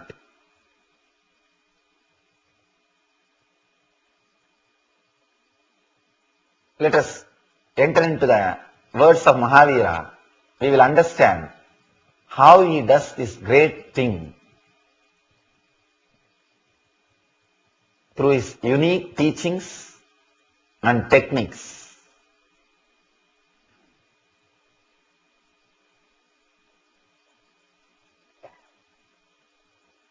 So, before entering into the sutras, let's all remember the great master Mahavira and all other Tirthankars, all other great masters, by repeating this mantra. If you all know this mantra, you can repeat. Otherwise, at least remember all the great masters, all the Tirthankars, all the sadhus, all the siddhas, all the acharyas who preserved the science of enlightenment, who protected the science of enlightenment. And let us offer our humble respects to them before entering into their teachings. Let us pray to them. Let them give us intelligence. Let them bless us to realize the truths of their teachings, to experience the truths of what they are teaching to us, to experience what they really want us to learn, what they really want us to do, how they want us to be. Let us pray to them. Namo Arhantanam, Namo Siddhanam, Namo Ayaryanam, Namo Vajjayanam, Namo Loye Savvasahunam, Eso Panchanamakaro Savvapavapanasano, Mangalanam cha Savesim, Padamam Havaihi Mangalam.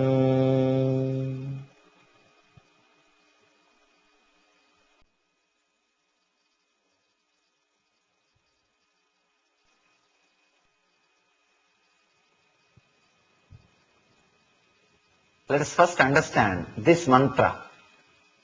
It's such a wonderful mantra.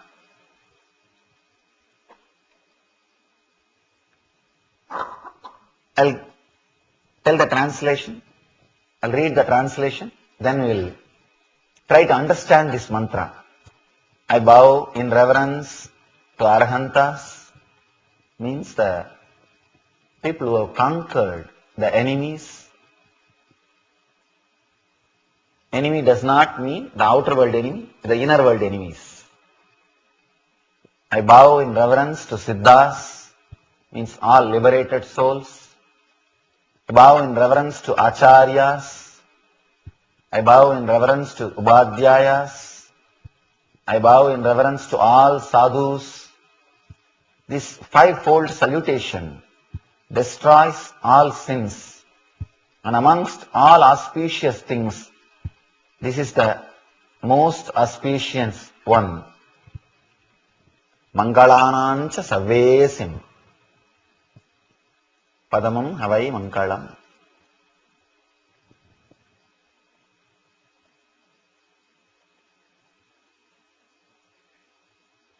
This mantra is an amazing mantra. You should understand a few things before understanding this mantra. See, this great tradition of Mahavir starts with this mantra and ends in this mantra. Whatever he has to say, the whole gist of this tradition is this mantra. Please understand.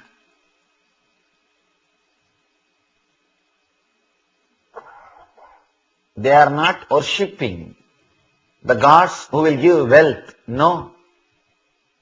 They are not worshipping the gods who will give knowledge. No. They are not worshipping the gods who will give power. No. Here he starts, Namo Arhantanam. I bow in reverence to Arhants who achieved the highest truth. Not only who achieved, who are radiating the truth so much that others who go near him, they are also inspired to achieve. Understand? An important truth. Arhant does not mean person who teaches. No. Person who inspires. You can't reproduce enlightenment by teaching. No. If you can, long before we would have started selling. We would have created stores. www.enlightenment.com. Please visit our website to get enlightened. And we have created enlightenment guaranteed shop. No. Fortunately or unfortunately, you can't create enlightenment in some being by teaching. No. Only by inspiring you can create enlightenment. You can reproduce enlightenment only by inspiring.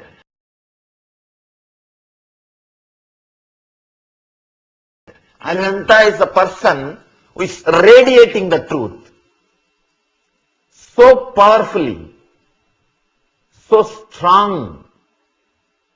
His presence is so intense. Anybody who comes near him, even if they spend few minutes around him, they are inspired. The fire is ignited. The transmission of lamp happens. They feel this is the best state to live in. This is the best space to exist. This is the best thing which can happen to me in my life. Understand? If you go near an enlightened being, even if you have spent 2-3 minutes, suddenly you will feel this is the best thing which can happen to me. If you had that thought in you, only then he is enlightened. Otherwise, be very clear, something is seriously wrong with his enlightenment.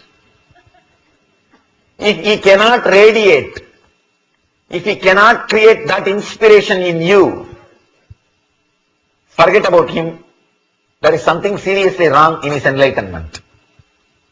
Arhanta is a person not only who became enlightened, who radiates it. Just his very presence, you will feel God. He will become fantasy in you. He will inspire you so much. He will occupy your inner space so much. Either you start working towards achieving that state, or you feel, I am not able to. Even if you feel, I am not able to, that's okay. At least you have put the first step. You have started. Understand? Respect towards an enlightened being is the first step towards enlightenment. Means you wanted that state. You will not respect anything unless you agree with that ideology. Unless you have a little bit of attachment, feeling towards that ideology, a subtle feeling that you should also have that same. Unless you get that, you will not have respect for that. If you are respecting somebody beautiful, handsome, be very clear, you have a subtle desire to be in that state, to have that quality. Same way, if you respect a rich guy, there is a subtle desire to have wealth. Anything you respect automatically enters in your inner space. When you say, I bow in reverence to enlightened being, you give respect to enlightenment. Here, you are not bowing down to somebody who will help you when you are in fear. No. You are not bowing down to a king. No. You are not bowing down to a rich guy who will give you money. No. You are not bowing down to a person who will give you logic or philosophy, words. No. No. You are bowing down to a person who inspires, puts the seed of enlightenment in you. There is a beautiful commentary, means the explanation, which says, when you sit in front of an Arhanta, the ultimate conscious being, without your knowledge, without even your conscious understanding, your whole being is integrated towards that one goal, enlightenment. Understand, as on now, you are not one being as you think. Your head is calling you, pulling you in one direction, your eyes are pulling you in the other direction, your ears are pulling you in the different direction. And the commentary says, the Arhanta is a person who creates a group consciousness among parts of your being. As on now, there are so many parts in your being. You have so much of politics amongst the parts. Your head is doing politics against your leg, and your eyes are doing politics against your ears, because ears want something else, your eyes want something else, and your tongue wants something else, and your touch wants something else. Each guy is having his own agenda, and they are having big problem amongst themselves. Finally, you are suffering. When your indriyas suffer, when your indriyas fight among themselves, your consciousness will be suffering. Understand?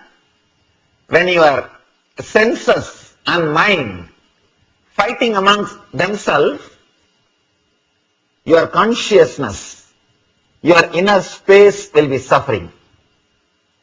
Arhanta is a person in whose presence all your senses, indriyas, and the mind is integrated by itself. Understand? In front of a warrior, automatically you will feel that you are supposed to behave with respect. Just by his presence, you will not talk anything. It is called sthana bala. In Sanskrit we use the word sthana bala. Anybody who holds that seat, that very sthana, you just go in front of it and sit silently and come out. You know, if you talk, what will happen? The results. Just the very sthana bala, you will be frightened.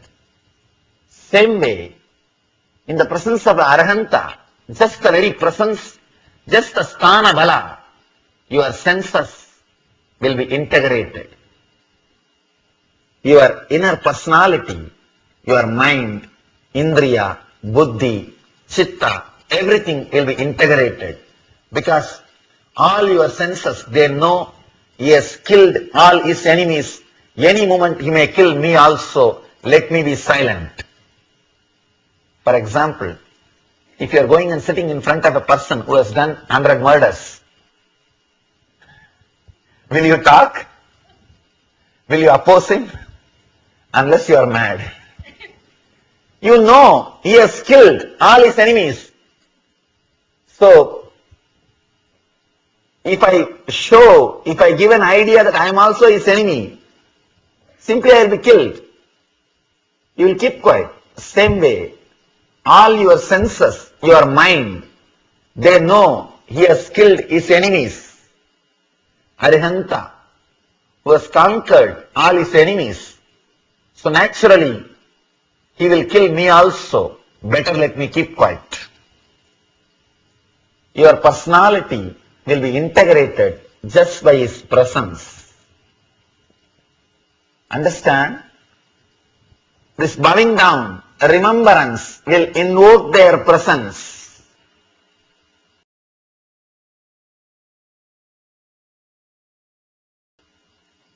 You need to understand an important thing. Remembrance is not just thinking. In ordinary things, like a flower or a sweet, in ordinary things, remembrance is just thinking.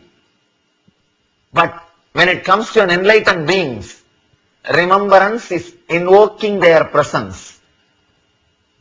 It is called avahana. When you remember enlightened beings, they are there in front of you. You invoke their presence because constantly they are waiting They are available. They are waiting just to help you. Please understand. When you remember some object of the outer world, that object doesn't have intelligence or power to appear in front of you, to be there in front of you. But enlightened beings are not objects. They are energy and intelligence. One more thing, which is a very important thing you need to understand. Enlightened masters, even if they leave the body, they will have to retain their sukshma sarira, subtle body. They will have to make themselves available. They will have to available for all of you. Please understand. Till you all become enlightened, they can't disappear. Even if they have given up their body, you will be very intense in whatever you are doing. When you see there is a hill in front of you, when you are clear, you will not bother to take a diversion. Your whole energy will take diversion and your ego will not be hurt. That is why no river needs a navigator to the ocean. If your ego is hurt, you will become a lake and you need a navigator to the ocean. Fortunately, no signboards for any river. Here is ocean. No, but all rivers reaches the ocean. They achieve the goal. When you are intense and ready to flow, you will achieve the goal. That's all.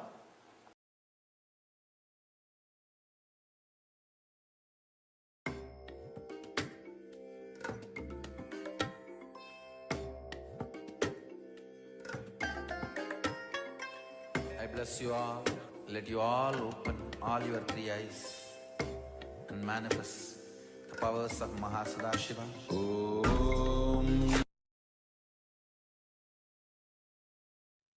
Yes, welcome back. So that was wonderful revelations by the Supreme Pontiff of Hinduism on the nature of Arihantas. So Arihantas are enlightened beings, beings that they're not just enlightened, but they also radiate enlightenment. They inspire just through their very presence. They bring alignment between all your different parts. All your parts usually pull in different directions. All your senses pull in different directions. But in their presence, all your senses, all your parts are integrated, are aligned.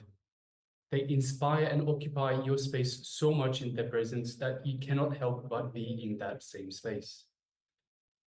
Somji also beautifully told about how enlightened masters, once enlightened masters pass away, they're not as unavailable as we think they are. So they are still available. They have to be available, to make themselves available to us. So even just remembrance of the master, of the enlightened being, invokes their presence for you.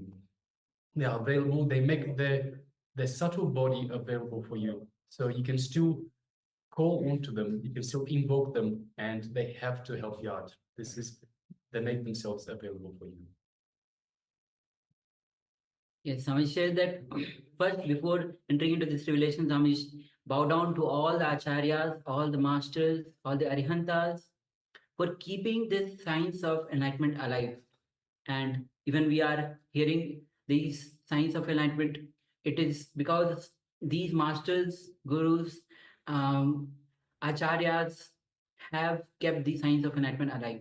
So we are fortunate enough with that deep reverence and gratitude. Take a moment and let's bow down.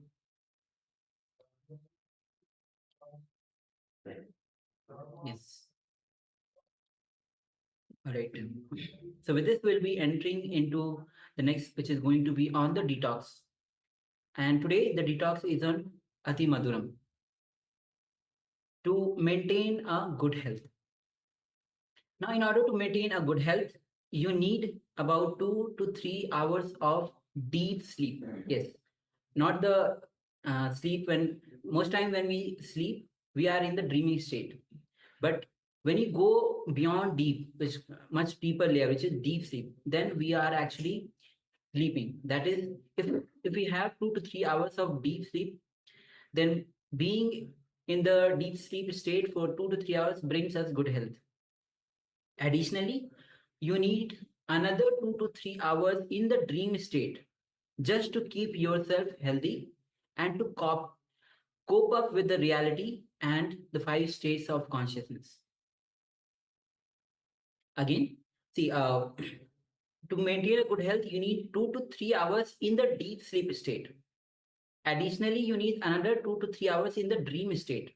Keep yourself healthy and cope up with the reality and the 5 states of consciousness. You can support your healthy sleeping by taking the following items. Will be projecting this slide for you so that you can note down these. And these are the Adhimadram. All right. Yes. So as you can see, it says first is Adhimadram, second is malic acid, third castor oil, fourth is neem juice. So these will support you for healthy sleeping. If you want, you can take a moment and pen down all these 4. Yes, take a moment and pen down these 4 herbs or the ways how you can keep yourself healthy.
Yes, take a moment and write down all these 4: Adhimadram, malic acid, castor oil, and neem juice, which supports your healthy sleeping.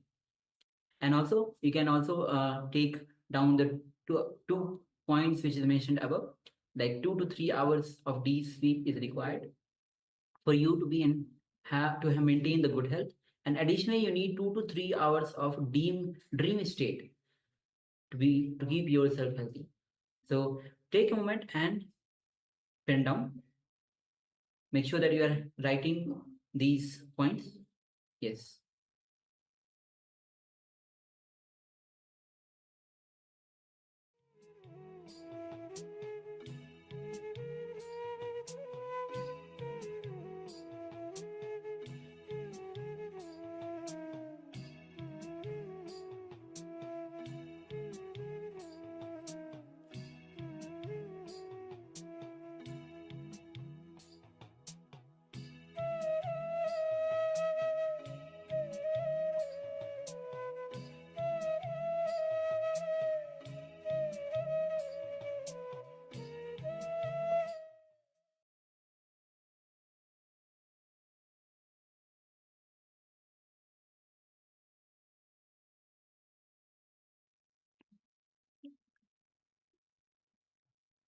Yes. Now we're displaying a detox from the personal diet of the Supreme Pontiff of Hinduism, Bhagavan Sri Nithyananda Paramashivoham. Detoxing of internal organs. You can do detoxing of internal organs with Haitaki, Ipala, and castor oil. Also with Arugampul, which is Bermuda grass or Durva grass. So Arugampul juice. And of course, Atimaduram, which is talked about Atimaduram, which is licorice root powder. You can rotate them in your dietary schedule. So you can, for example, in day 1, you can take castor oil and triphala, and in day 2, you can take haritaki and atimaduram. So these are from the personal diet of the Supreme Pontiff of Hinduism, of Swamiji himself. So if you wish to take a moment and write these down as well, this example from the personal diet of Swamiji.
Yes, and you can relax now.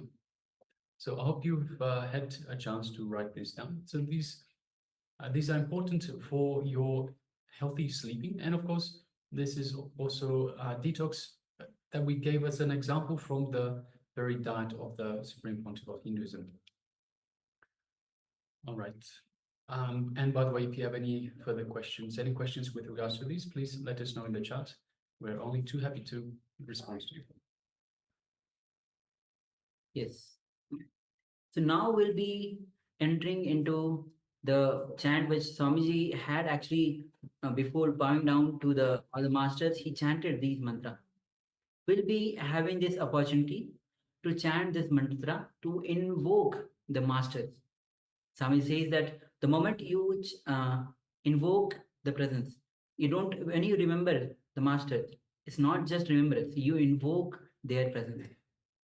Because they are not absent as we think, they are not present as we think.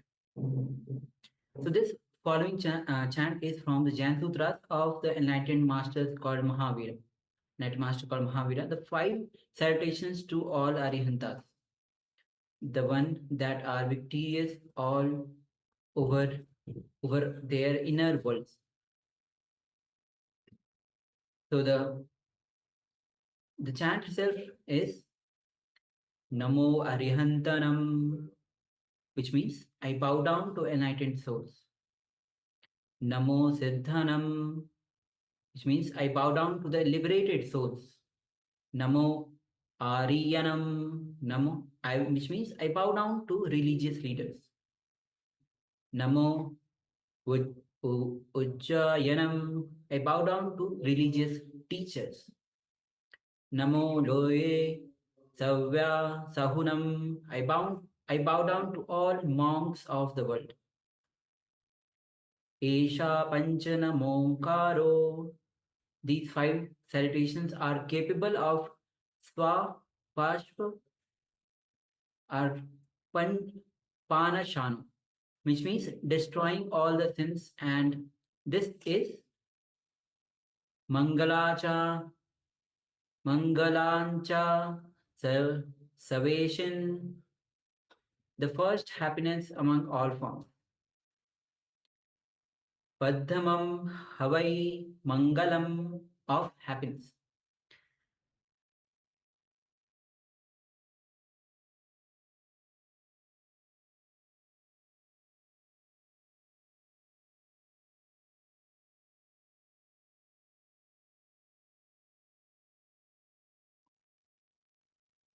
Yes. So we'll be taking few minutes and chanting these mantras. Yes, and requesting everyone to please chant along with us. And if you're unable to chant along, you can just listen to the chanting itself. So Namo Aryahantanam, Namo Siddhanam, Namo Ayariyanam, Namo Uvajayanam, Namo Loe Sarvasahunam, Esho Panchnam Mukaro, Sarvapavapanasano, Mangalancha Sarvesmin, Atmam Havai Mangalam. Namo Aryahantanam, Namo Siddhanam, Namo Ayaryanam, Namo Vajayanam, Namo Loe Sarvasahunam, Esupanchna Mukaro, Sarvapavapanasano, Mangalancha Sarvesin, Adhamam Havai Mangalam. We can display this for participants as well. You can chant along with us. And yes. Namo Aryahantanam, Namo Siddhanam, Namo Ayaryanam, Namo Uvachayanam, Namo Loe Sarvasahunam, Esupanchna Mukaro, Sarvapavapanasano, Mangalancha Sarvesim, Adamam Havai Mangalam. Namo Aryahantanam, Namo Siddhanam, Namo Ayariyanam, Namo Vajayanam, Namo Loe Sarvasahunam, Eshopanchna Mukaro, Sarvapavapanasano, Mangalancha Sarvesim, Atmam Havai Mangalam.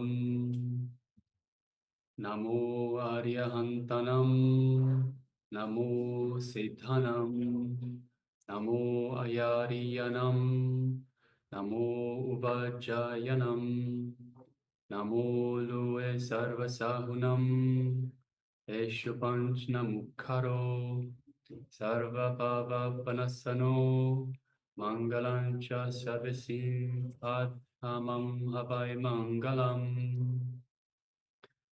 Namo Aryahantanam, Namo Siddhanam, Namo Ayariyanam, Namo Vajayanam, Namo Loe Sarvasahunam, Eshupanchna Mukharo Sarva Papa Panasano Mangalancha Sarvesim Adamam Havai Mangalam Namo Aryahantanam Namo Siddhanam Namo Ayareyanam Namo Uvajayanam Namo Loe Sarvasahunam Eshupanchna Mukharo Sarva Papa Panasano Mangalancha Sarvesim Adhamam Havai Mangalam.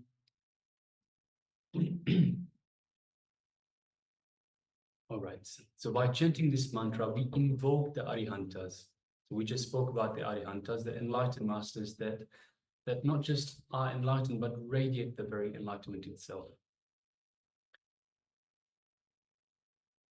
With this space, as science says, it is the inner space, richness of the inner space. And if you have the inner space of inner richness, then outer richness already follows you. So with this, let's enter into the power manifestation. And today we are doing the power of body scanning. Body scanning, where you'll be scanning your own body or partner's body through the power of third eye. So before we enter into the manifestation itself, let's go through the Sas Pramana, which is the scriptural reference for manifesting the power of body scanning, which goes as Swadehe Jagato Vapi Sukshma Sukshmatarani Cha Tatvani Yani Nilayam Dhyatvante Vejyate Para. The translation of this verse goes as cognize deeply that from the subtle to the subtlest constitutive principles of your whole body, Swadeha, of the whole universe, simultaneously consists of existential reality. They are being absorbed in the source, cause Sadashiva. By the experience of such restful awareness, one becomes complete from all thoughts, and the ultimate universal divine power, Adi Parashakti, reveals, and the super power manifestation happens. All right, so let's get ready for the first round. In this first round, we will scan the overall health and wellness of your body. So requesting participants, let us come to a space of restful awareness.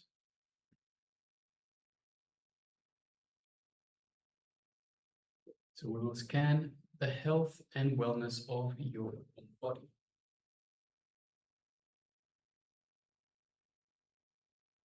Let us sit comfortably with the head, neck, and spine in a straight line.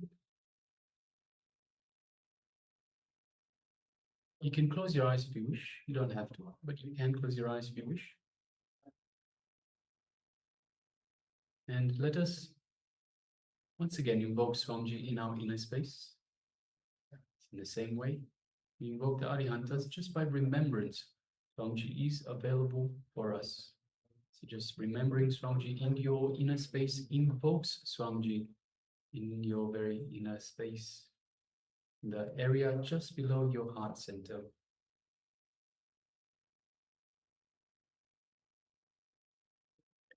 Let us feel Swamiji's love, his compassion, his infinite grace just showering upon us, radiating from this inner space inside you.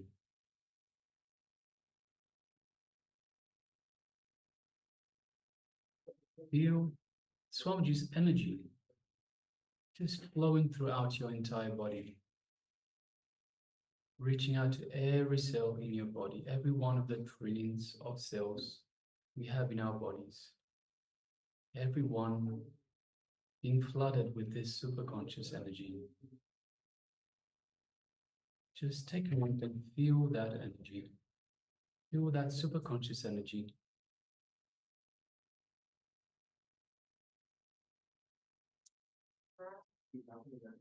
Now let us move our gaze to the third eye, just between the eyebrows.